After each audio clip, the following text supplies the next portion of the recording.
What if one of America's most iconic classic cars almost looked completely different? Why did Chevrolet quietly walk away from some of the 1959 Impala's boldest design ideas after just 1 year? And what secrets are still buried under all that chrome and fins? The 1959 Chevrolet Impala wasn't just a car, it was a gamble that reshaped automotive history. Today, we're uncovering 10 forbidden secrets they never told you ever. 10 the design GM executives tried to stop. Back in 1958, Chevrolet designers were under pressure to completely outdo Ford and Chrysler.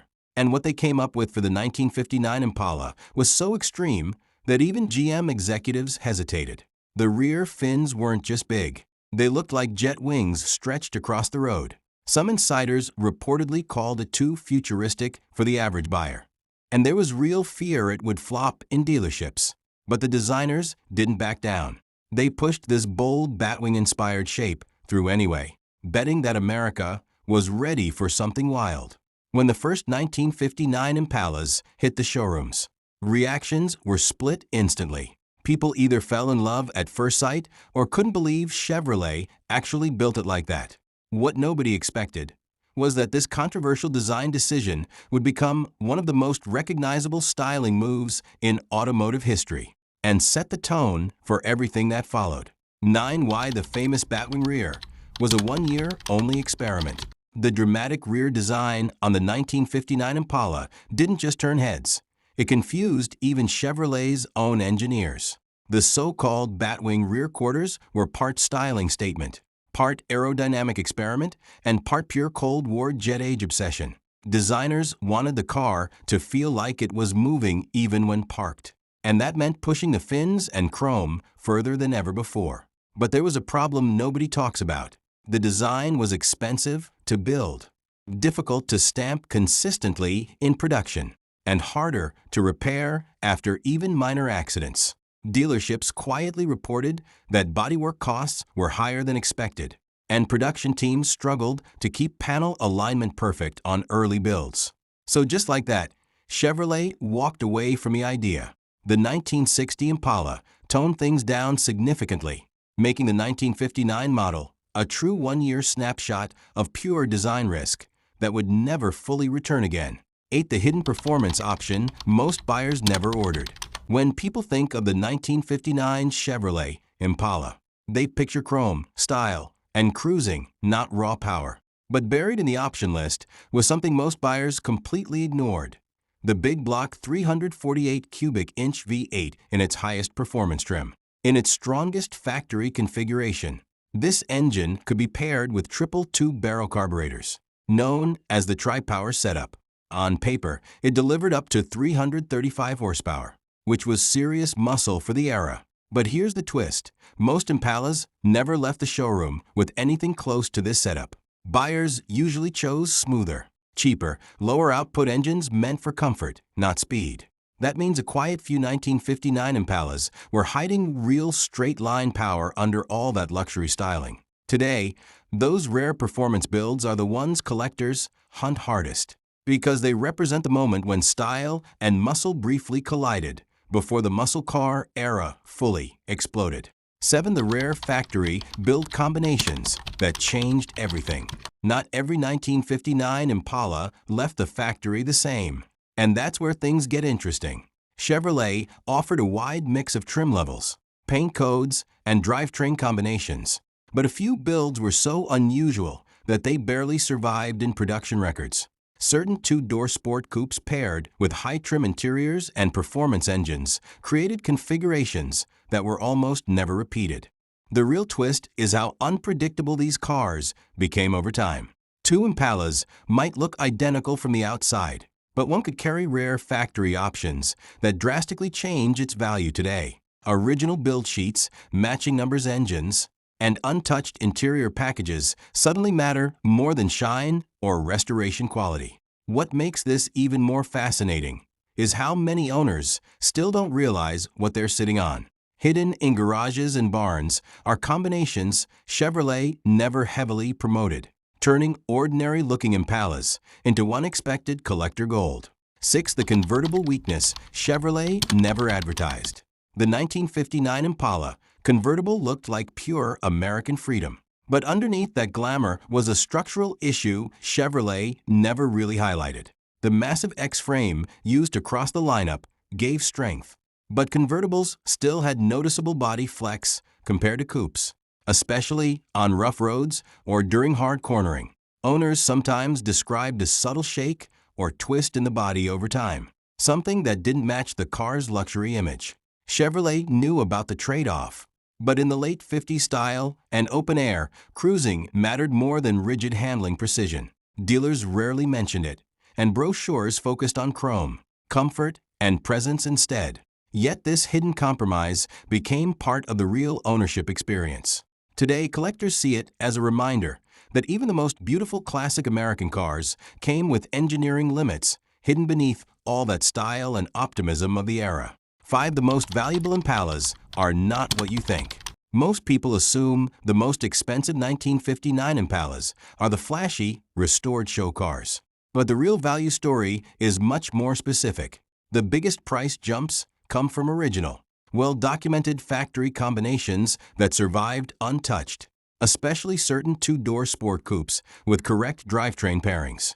What shocks many collectors is how much paperwork matters. A matching numbers engine, original transmission, and verified build sheet can add far more value than a full cosmetic restoration. In some cases, a worn but original car will sell for more than a freshly restored one. There's also a hidden twist. Rarity doesn't always mean obvious. Some of the highest valued Impalas are not the most powerful or the most stylish, but the ones that quietly left the factory in limited, unusual configurations that few people even knew to preserve at the time. For the one-year styling experiment Chevrolet quickly regretted. The 1959 Impala wasn't just a redesign. It was a full-scale styling experiment pushed further than Chevrolet would ever attempt again. From the massive rear fins to the layered chrome detailing, almost every exterior element was exaggerated to capture attention in a booming post-war market. But behind the excitement, there was pressure.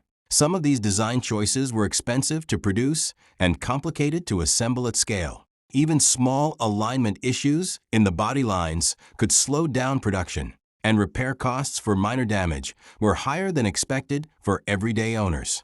By the time 1960 arrived, Chevrolet began pulling back. The sharp edges softened, the fins reduced, and the overall design became more restrained. It wasn't a failure, but it was clearly a correction. That makes the 1959 Impala stand out even more today, because it represents the exact moment Chevrolet went all in on bold styling and never quite went that far again. 3 The Impala that became a culture icon by accident. The 1959 Impala was never designed to become a cultural symbol, but that's exactly what happened decades later. When it rolled out, Chevrolet simply intended it to be a stylish, full-size cruiser for American families. Nothing more. But over time, something unexpected took over. In the West Coast lowrider scene, the 1959 Impala became the perfect canvas for customization. Its long lines, bold fins, and dramatic presence made it ideal for hydraulic setups, paint artistry, and expressive builds that turned cars into rolling art. It didn't stop there. The Impala also showed up in music videos, films, and garage culture stories, slowly becoming a generational symbol. What started as a mainstream family car transformed into a cultural icon without Chevrolet ever planning it. That accidental legacy is why the 1959 Impala still holds a special place in American automotive history today. 2 The factory option that can change an Impala's value overnight. Most people think value comes from looks or condition, but with the 1959 Impala, it often comes down to one thing hidden on the original build sheet. Certain factory options and drivetrain codes can completely change what a car is worth, even if it looks identical to another Impala sitting right next to it. Performance packages, rear axle setups like positraction, and rare factory combinations can turn an ordinary cruiser into a highly desirable collector piece. The problem is, many owners don't even realize what they have because these details aren't obvious at first glance. This is where things get serious for collectors. A verified option code or matching number setup can separate a mid-range classic from a six-figure auction result. And in some cases, cars that were overlooked for decades suddenly become highly sought after once their original factory configuration is discovered and documented properly. The shocking reason Chevrolet changed everything after 1959. The 1959 Impala wasn't just a bold design choice. It was a turning point Chevrolet could never fully repeat. It pushed styling, size, and personality to the edge of what the market could handle. And the reaction inside GM was mixed even after strong sales numbers came in. By 1960, Chevrolet made a quiet but clear shift. The extreme fins were reduced, the chrome was toned down, and the overall design direction became more conservative. Not because the 1959 failed, but because it was so intense that it couldn't realistically continue in the same form every year. That single year captured a moment of American optimism, experimentation, and excess that couldn't last forever. The 1959 Impala became a snapshot of a design philosophy Chevrolet chose not to push again at the same level. And that's exactly why it still stands today as one of the most unforgettable classic American cars ever built. The 1959 Chevrolet Impala wasn't just a car. It was a bold moment in American history that could never be repeated the same way again. From design risks to hidden factory secrets, its legacy still lives on in garages, auctions, and dreams. If you want more legendary cars, make sure you subscribe.